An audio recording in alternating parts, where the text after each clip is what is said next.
Buenos días para todos los que nos escuchan. Una vez más, Dios nos ha regalado el privilegio de abrir nuestros ojos y ver la luz de un nuevo día, y eso es porque sus misericordias se renuevan cada mañana. Quiero invitarte a disfrutar de la palabra de Dios a través del programa Señor, Transfórmame.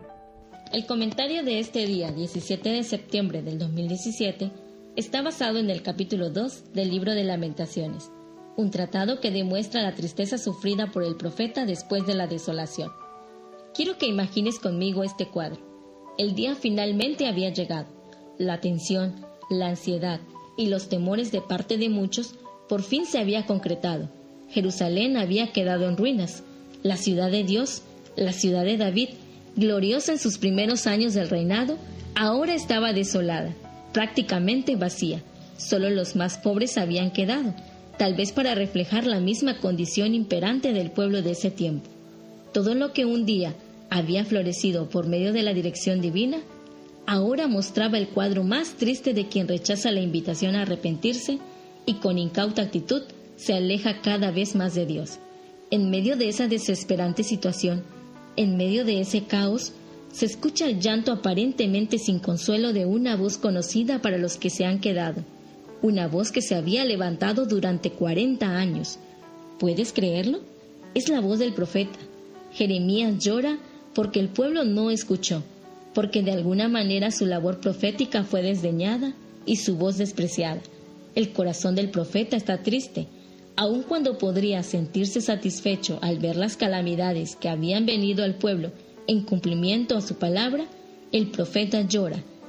Es la condición de su pueblo, su gente, su sangre, pero los juicios divinos no excluyen al que debe pagar por sus actos. Aún en el contexto de esta endecha, las palabras del juicio aún reflejan esperanza. Así es nuestro Dios, tan amante, tan tierno, tan lleno de amor hacia el pecador, que aún en las consecuencias, antes de que la muerte le alcance, lanza su última invitación. El libro de Jeremías es un compendio de la vida nuestra. Alejados de Dios, seguimos en obstinada decisión de rechazar el mensaje divino, pero a diferencia del pueblo judío, todavía podemos reflexionar y cambiar. Quiero compartir con ustedes 2 lecciones de este capítulo. La primera de ellas es esta: los juicios de Dios son justos y verdaderos. Es impresionante notar que en las palabras del Señor, por medio de Jeremías, se presenta el fatal error del pueblo escogido por el Señor, de ser más infieles al Dios verdadero de lo que eran los idólatras a sus divinidades, pues estos, aun teniendo dioses falsos, no cambiaban sus deidades. Esta tragedia está claramente representada en Jeremías 2:13. 2 males ha hecho mi pueblo: me dejaron a mí, fuente de agua viva, y cavaron cisternas rotas que no retienen el agua. ¡Qué tragedia! ¡Qué ironía! ¿Estaremos en la misma situación, sedientos de paz, pero buscando beber de las turbulentas corrientes peligrosas del pecado? ¿Hambrientos de paz, pero buscando en el desecho alimento que supla nuestra necesidad espiritual? ¿Buscando para suplir cualquier vacío de algún área de nuestra vida en cisternas rotas que de nada aprovechan? Llegará el tiempo en que será demasiado tarde para el pecador regresar de sus malos caminos. El juicio presentado en el capítulo 2 de Lamentaciones presenta a un Dios justo, un Dios que reprende, pero que previene antes de la destrucción. Aún en medio del juicio, Dios refleja su amor hacia nosotros. El versículo 4 dice: entesó su arco como enemigo, afirmó su diestra como adversario. En relación a esto, el comentario bíblico adventista dice que Dios parecía ser un enemigo, pero derramaba sus castigos a fin de que su pueblo pudiera volver a Él. ¡Qué compasivo es nuestro Dios! Arrepiéntete ahora, pues los juicios del Señor vendrán y será demasiado tarde para volver. Las ruinas de Jerusalén, después de la devastación, presentan para nosotros una invitación al cambio.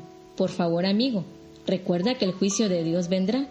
En el contexto de estas palabras, encontramos nuestra segunda lección: arrepiéntete ahora y vuelve al Señor. El versículo 19 presenta una solemne invitación al arrepentimiento, para no volver a experimentar el dolor de lo ocurrido en la destrucción de Jerusalén. Cuando caemos derrotados, debemos volver a Dios, El Señor se vale aún de esta condición para hacernos reflexionar y nunca desviar nuestros pasos del camino correcto. El texto dice: levántate ahora, clama en la noche, al principio de las vigilias, derrama como agua tu corazón ante el Señor. Alza tus manos a Él por la vida de tus pequeñitos que desfallecen de hambre en la entrada de todas las calles. El comentario bíblico adventista dice que en este texto parece decirse que a todas las horas de la noche, al oscurecer, a medianoche, en las primeras horas de la madrugada, cuando todos duermen, se debía instar al pueblo de Jerusalén a levantarse de la cama a fin de buscar al Señor en su situación de extrema necesidad. Es decir, que nuestro arrepentimiento debe ser cabal, que nada debe interrumpir esa comunicación con el Señor en procura de restauración, pues es precisamente en esta situación de derrota cuando el poder de la misericordia de Dios se manifiestan en nuestra vida. El versículo 13 dice que la condición de Jerusalén era tal que no podía comparársela con nada. Literalmente el texto dice: ¿a quién te asemejaré, hija de Jerusalén? La idea de este versículo es que nadie más ha sufrido tanto como Jerusalén, y es aquí que su caso podría servirle de consuelo. Su castigo resulta tanto más duro, puesto que nunca antes ha sufrido alguien tanto como ella debe sufrir. Desde luego, la redención superaría también las analogías. Es así, querido hermano, que si estás sufriendo y te arrepientes y vuelves a Dios, el gozo que sentirás será por mucho más grande que el dolor que hayas experimentado. Un día se terminará el dolor y el sufrimiento. Un día terminará el pecado y todo el dolor que éste nos haya provocado se minimizarán cuando estemos con Jesús, nuestro Salvador, cuando regrese por segunda vez a esta tierra. Amigo, recuerda que los juicios de Dios son justos y verdaderos. Por eso, arrepiéntete ahora y vuelve al Señor. Se despide de ustedes su amiga Marlene Mechún Hernández, agradeciendo al pastor Edgardo Clemente Ramírez por escribir esta meditación. Es mi deseo que la paz de Dios more en su corazón.